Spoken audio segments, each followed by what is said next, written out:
അപ്പോൾ ഇപ്പോഴും നിങ്ങളെ മേക്കാതും മൂക്കുത്തിയൊക്കെ കുത്താൻ സമ്മതിക്കാത്തവരുണ്ടെങ്കിൽ ഈ വീഡിയോ ഒന്നുകൊണ്ട് കാണിക്കും, ഞാൻ പറയാം.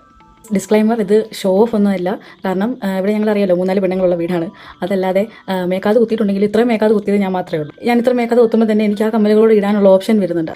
So I'm just trying to convey the message that ഈ മേക്കാത് കുത്തുന്നതും മൂക്ക് കുത്തുന്നതൊന്നും വലിയ തെറ്റല്ല. എൻ്റെ പൊന്നച്ഛന്മാരെ, അമ്മമാരെ, അങ്കിളുമാരെ, ആൻറ്റിമാരെ, ചേട്ടന്മാരെ, ചേച്ചിമാരെ കുത്താൻ സമ്മതിക്കാത്ത ആരൊക്കെയുണ്ടോ അവരെല്ലാവരോടും പറയുകയാണ്, നിങ്ങളുടെ പെൺകുട്ടികളോ ആൺകുട്ടികളോ ഒക്കെ ഇങ്ങനെ ആഗ്രഹം പറയുകയാണെങ്കിൽ നടത്തി കൊടുക്കുന്നേ. കാരണം ആ ഒരു കാതിലുള്ള ചെറിയൊരു ഹോളോ അല്ലെങ്കിൽ അവിടെ കിടക്കുന്ന ഒരു സ്റ്റഡാണ് നിങ്ങളുടെ കുട്ടികളുടെ സ്വഭാവം തീരുമാനിക്കുന്നത്. സ്റ്റിൽ ഇപ്പോഴും ഈ ചിന്താഗതിയായിട്ട് ജീവിക്കുന്നവരുണ്ട്. കാരണം ഇങ്ങനെ കാത് കുത്തുന്നവരോ മേക്കാത് കുത്തുന്ന മൂക്കുത്തി കുത്തുന്നവരോ ഒക്കെ ഭയങ്കര അഹങ്കാരികൾ, അല്ലെങ്കിൽ അങ്ങനെ ഒരു മൈൻഡാണ് ഇപ്പോഴും എല്ലാവർക്കും. ഡസൻറ്റ് മാറ്റർ, നമ്മുടെ സന്തോഷമാണ് പ്രധാനം. നിങ്ങളുടെ കുട്ടികൾക്ക് നിങ്ങൾ സന്തോഷം കൊടുക്കാൻ ആഗ്രഹിക്കുന്നുണ്ടെങ്കിൽ ജസ്റ്റ് എഗ്രി. അങ്ങനെയൊക്കെ ചിന്തിക്കുകയാണെങ്കിൽ ഞാനൊക്കെ സർട്ടിഫൈഡ് അഹങ്കാരിയാണ്. കണ്ടേ എത്ര എണ്ണം നോക്ക്. അപ്പോൾ വായോ മേക്കാത് മാറ്റിയിടാം.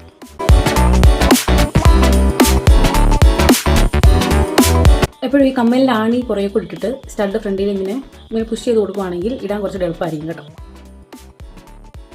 എല്ലാം മാറുന്നില്ല, അത്രയ്ക്കൊന്നും ഇല്ല. ഇത് പിന്നെ നമ്മൾ തൊടണ്ട. അത് ഇപ്പോഴും ഹീലായി, എന്നാലും അവിടെ കിടക്കട്ടെ, നമ്മൾ തൊടുന്നില്ല. നോ.